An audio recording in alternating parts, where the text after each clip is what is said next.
What's the worst case of medical negligence you've ever experienced? About 3 months ago, I was diagnosed with arthritis, and within a few weeks, I had started experiencing excruciating pain in my legs. My doctor told me that if this happens to come back and ask for oxycodone.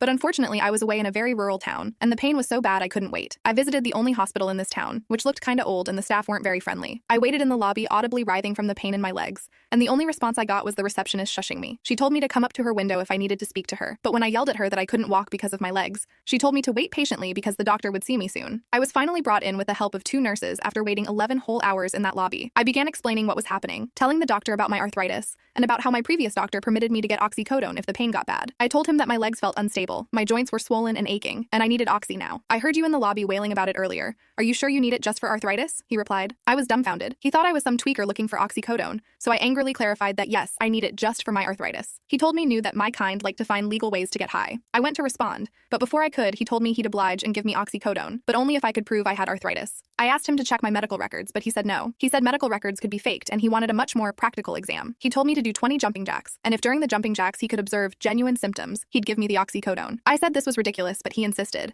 I stood up and started doing the jumping jacks, and the pain was the worst I had ever experienced. I was on the verge of crying from it, when suddenly I felt my ankle completely give out. I collapsed onto the floor and broke my hip from the fall. The doctor came over while I groaned in pain, and he told me he now believed me and I could have my oxycodone. I ended up suing this hospital for $300,000, and I'm currently in the middle of the lawsuit.